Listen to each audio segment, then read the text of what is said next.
بسم اللہ الرحمن الرحیم۔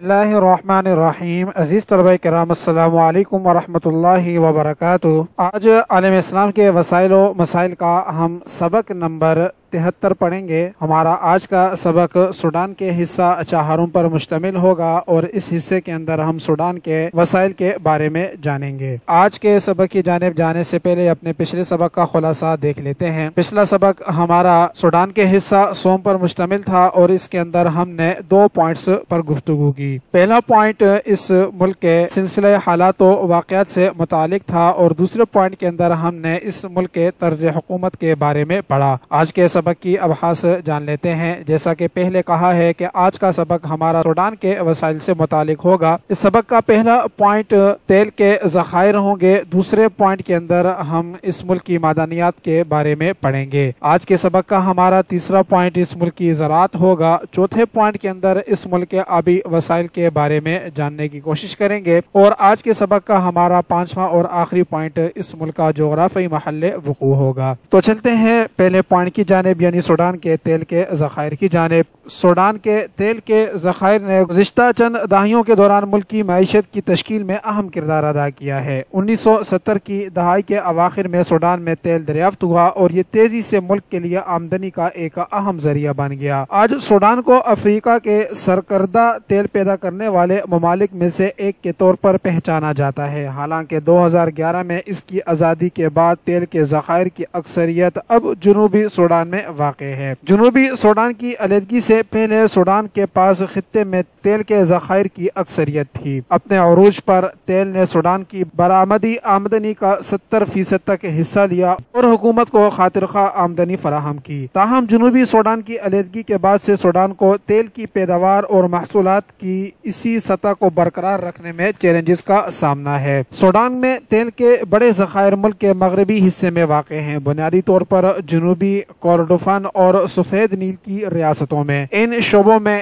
ہیگلیگ، یونٹی اور میلوت بیسن شامل ہیں۔ ان ذخائر سے نکالے جانے والا خام تیل بنیادی طور پر برآمد کے لیے پائپ لائنوں کے ذریعے بحیرہ احمر کے پورٹ سوڈان تک پہنچایا جاتا ہے۔ سوڈان کے تیل کے ذخائر کا تخمینہ 5 بلین بیرل کے لگ بھگ ہے، جو ایک قابل ذکر مقدار ہے۔ تاہم ملک کئی عوامل کی وجہ سے تیل سے آگے اپنی معیشت کو متنوع بنانے کے طریقے تلاش کر رہا ہے۔ اہم چیلنج میں سے ایک موجود آئل فیلڈز کی گرتی ہوئی پیداواری سطح ہے۔ وقت گزرنے کے ساتھ پختہ کھیتوں نے پیداوار میں کمی کا تجربہ کیا ہے، جس سے نئے ذخائر کی تلاش اور ترقی کی ضرورت ہے۔ مزید برآں ماضی میں سوڈان پر عائد بین الاقوامی پابندیوں کی وجہ سے تیل کے شعبے میں محدود سرمایہ کاری اور تکنیکی ترقی ہوئی ہے۔ ان پابندیوں نے تیل نکالنے اور پروسیسنگ کے لیے ضروری آلات اور مہارت تک رسائی کو محدود کر دیا ہے۔ کے نتیجے میں سوڈان کو غیر ملکی سرمایہ کاری کو راغب کرنے اور اپنے تیل کے ذخائر کی مکمل صلاحیت حاصل کرنے میں مشکلات کا سامنا ہے۔ ان چیلنجز کے باوجود سوڈان اپنے تیل کے شعبے میں تعاون اور سرمایہ کاری کے مواقع تلاش کرتا ہے۔ حکومت نے سرمایہ کاری کو راغب کرنے اور تکنیکی ترقی کو فروغ دینے کے لیے بین الاقوامی شراکت داروں کے ساتھ سرگرم عمل ہے۔ سوڈان نے تیل کی تلاش اور پیداوار میں علاقائی تعاون کو بڑھانے کے لیے پڑوسی ممالک کے ساتھ شراکت داری کے امکانات کا بھی جائزہ لیا ہے۔ مزید برآں تیل کے شعبے کی شفافیت اور گورننس کو بہتر بنانے کی کوششیں کی جا رہی ہیں۔ سوڈان نے اپنے تیل کے وسائل کے انتظام میں بین الاقوامی معیارات کو نافذ کرنے کا عہد کیا ہے، بشمول بدعنوانی سے نمٹنے اور احتساب کو فروغ دینے کے اقدامات۔ عزیز طلبہ کرام، اس طرح ہمارا آج کا پہلا پوائنٹ مکمل ہوا، جس کے اندر ہم نے سوڈان کے تیل کے ذخائر کے بارے میں جانا۔ اب چلتے ہیں آج کے سبق کے دوسرے پوائنٹ کی جانب، جس کے اندر ہم سوڈان کی معدنیات پر گفتگو کریں گے۔ سوڈان معدنیات سے مالا مال ملک ہے، جس میں وسیع ذخائر اور اقتصادی ترقی کی صلاحیت موجود ہے۔ سوڈان میں سونا سب سے اہم معدنیات میں سے ایک ہے۔ ملک میں سونے کی پیداوار کی ایک طویل تاریخ ہے، جس میں قدیم تہذیبیں جیسے کوشائٹ کنگڈم اور نیوبین سونا نکالتے اور تجارت کرتے ہیں۔ سوڈان اس وقت افریقہ کا تیسرا سب سے بڑا سونا پیدا کرنے والا ملک ہے اور کان کنی کی صنعت قومی معیشت میں نمایاں کردار ادا کرتی ہے۔ سونے کی کان کنی بنیادی طور طور پر سوڈان کے شمال مشرقی علاقے میں کی جاتی ہے، خاص طور پر بحیرہ احمر کی پہاڑیوں، نوبا پہاڑوں اور بلیو نیل ریاست میں۔ سوڈان کے سونے کے ذخائر کافی ہونے کا اندازہ لگایا گیا ہے، جو تلاش اور نکالنے کی سرگرمیوں میں مقامی اور بین الاقوامی سرمایہ کاری کو راغب کرتا ہے۔ سوڈان میں ایک اور اہم معدنیات کرومائٹ ہے۔ سوڈان کا شمار دنیا کے کرومائٹ کے سب سے بڑے پروڈیوسر میں ہوتا ہے۔ یہ ایک اہم وسیلہ ہے جو مختلف صنعتوں میں استعمال ہوتا ہے، بشمول سٹینلیس اسٹیل کی پیداوار، کیمیکلز اور ریفریکٹری مواد۔ کرومائٹ کانکونی کے اہم علاقے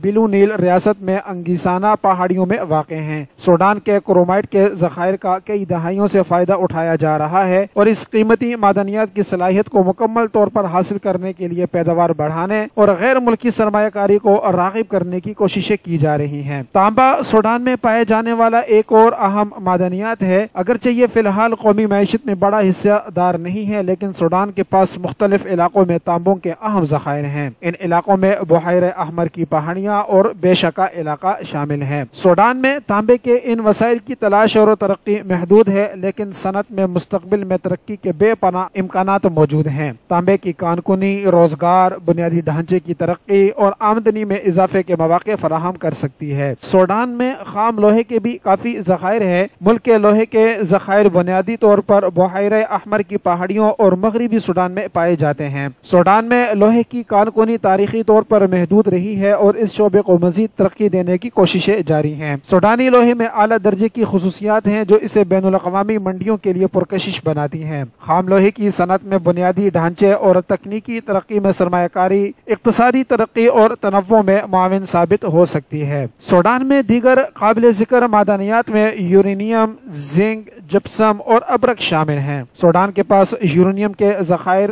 بنیادی طور پر انگیسانا پہاڑیوں اور بحیرہ احمر کی پہاڑیوں میں ہیں۔ کچھ دھاتیں بحیرہ احمر کی پہاڑیوں میں موجود ہیں، جبکہ جپسم کے وسائل شمالی ریاست اور دریائے نیل ریاست جیسے علاقوں میں موجود ہیں۔ میکا ایک معدنیات جو وسیع پیمانے پر کئی صنعتوں میں استعمال ہوتی ہے، بلیو نیل ریاست میں پائی جاتی ہے۔ نوٹ کرنا ضروری ہے کہ سوڈان کے پاس معدنی وسائل کے قابل قدر ذخیرہ ہونے کے باوجود ملک کو ان ذخائر سے مکمل فائدہ اٹھانے میں چیلنجز کا سامنا ہے۔ محدود انفراسٹرکچر، ناکافی ٹیکنالوجی اور محدود سرمایہ کاری جیسے عوامل کانکونی کے شعبے کی ترقی میں رکاوٹ ہیں۔ تاہم سوڈانی حکومت نے اپنی معدنیات کی صلاحیت کو تسلیم کیا ہے اور پائیدار ترقی کی حوصلہ افزائی کے لیے سرمایہ کاری کو راغب کرنے، بنیادی ڈھانچے کو بہتر بنانے اور کانکونی کی مؤثر پالیسیوں کو نافذ کرنے کے لیے اقدامات کر رہی ہے۔ عزیز طلبہ کرام، اس طرح ہمارے آج کے سبق کا یہ پوائنٹ بھی مکمل ہوا جس کے اندر ہم نے اس ملک کی معدنیات پر بات کی۔ اب چلتے ہیں آج کے سبق کے اگلے پوائنٹ کی جانب، جس کے اندر ہم سوڈان کی زراعت پر گفتگو کریں گے۔ سوڈانی زراعت ملک کی معیشت میں ایک اہم کردار ادا کرتی ہے، جو آبادی کے ایک بڑے حصے کو ملازمت دیتی ہے اور گھریلو استعمال اور برآمد دونوں میں حصہ ڈالتی ہے۔ سوڈان میں سازگار آب و ہوا اور متنوع جغرافیائی علاقے ہیں جو اسے مختلف زرعی سرگرمیوں کے لیے موزوں بناتے ہیں۔ تاہم زرعی پیداوار کی اکثریت دریائے نیل اور اس کی معاون ندیوں کے ساتھ مرکوز ہے، جہاں زرخیز مٹی اور پانی کے وسائل تک رسائی وافر ہے۔ سوڈان کی اہم فصلوں میں سے ایک جوار ہے۔ سورغم خشک سالی سے بچنے والا اناج ہے جو سوڈان کے بنجر اور نیم خشک علاقوں میں پروان چڑھتا ہے۔ یہ سوڈانی لوگوں کے لیے ایک اہم غذائی فصل ہے جو غذائیت فراہم کرتی ہے اور ان کی خوراک میں ایک اہم چیز ہے۔ مزید یہ کہ جوار مویشیوں کی ایک اہم خوراک بھی ہے۔ سوڈان جوار پیدا کرنے والے دنیا کے سب سے بڑے ممالک میں سے ایک ہے، جو مقامی کھپت اور پڑوسی ممالک کو برآمد کرنے میں اہم کردار ادا کرتا ہے۔ سوڈانی زراعت میں ایک اور اہم فصل کپاس ہے۔ سوڈان میں کپاس کی کاشت کی ایک طویل تاریخ ہے اور یہ ملک کے لیے ایک اہم برآمدی اجناس رہی ہے۔ کپاس کی صنعت کسانوں کے لیے آمدنی اور دیہی برادریوں کے لیے روزگار کے مواقع فراہم کرنے میں اہم کردار ادا کرتی ہے۔ سوڈان کی روئی اس کی اعلیٰ کوالٹی کے لیے پہچانی جاتی ہے، خاص طور پر لمبی قسم کی جسے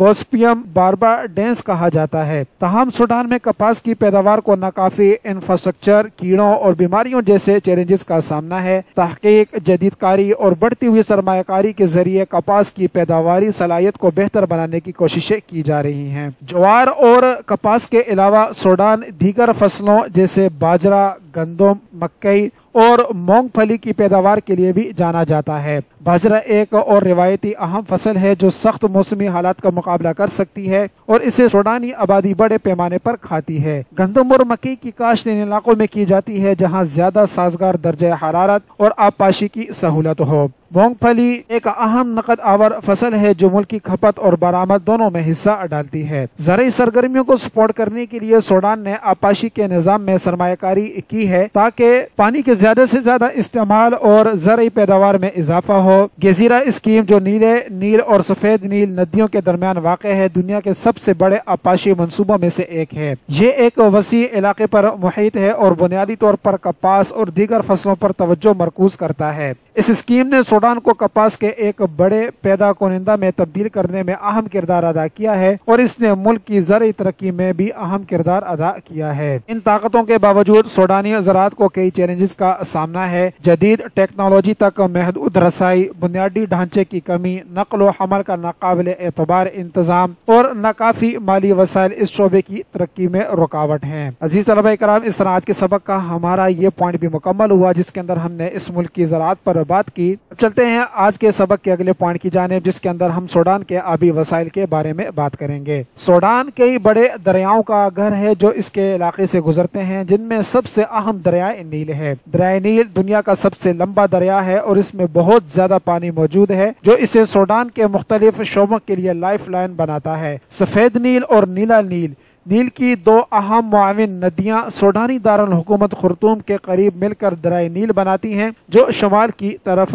جاری ہیں۔ دریائے نیل زراعت اور گھریلو پانی کی فراہمی دونوں میں اہم کردار ادا کرتا ہے۔ یہ فصلوں کے لیے ضروری آبپاشی کا پانی مہیا کرتا ہے جس سے اس خطے میں زراعت کو فروغ ملتا ہے۔ گیزیر اسکیم افریقہ کے سب سے بڑے آبپاشی کے منصوبوں میں سے ایک ہے۔ بڑے پیمانے پر کپاس اور جوار جیسی فصلوں کی کاشت کے لیے دریائے نیل کے پانی کو استعمال کرتی ہے۔ مزید برآں نیل کا پانی پینے کے پانی کا ایک اہم ذریعہ ہے اور لاکھوں سوڈانی لوگوں کی روزی روٹی کا سہارا ہے۔ نیل کے علاوہ سوڈان کو دیگر دریاؤں جیسے اتبارا اور گاش سے بھی فائدہ ہوتا ہے۔ یہ دریا سوڈان کے آبی وسائل میں حصہ ڈالتے ہیں، خاص طور پر برسات کے موسم میں۔ وہ زرعی سرگرمیوں میں معاونت اور آبی ذخائر کو بھرنے میں اہم کردار ادا کرتے ہیں۔ زیر زمین پانی کے ذخائر سوڈان کے آبی وسائل کا ایک اور اہم پہلو ہیں۔ زمینی پانی ایک قیمتی وسیلہ ہے، خاص طور پر بنجر اور خشک علاقوں میں جہاں سطحی پانی کی کمی ہو سکتی ہے۔ سوڈان میں کئی آبی ذخائر ہیں بشمول نیوبین سینڈ اسٹون ایکوفیر سسٹم جو شمالی افریقہ اور سہارا کے متعدد ممالک میں پھیلا ہوا ہے۔ یہ آبی ذخائر پانی کے قدرتی ذخیرے کے طور پر کام کرتے ہیں جو زرعی اور گھریلو استعمال کے لیے ایک قابل اعتماد ذریعہ فراہم کرتے ہیں۔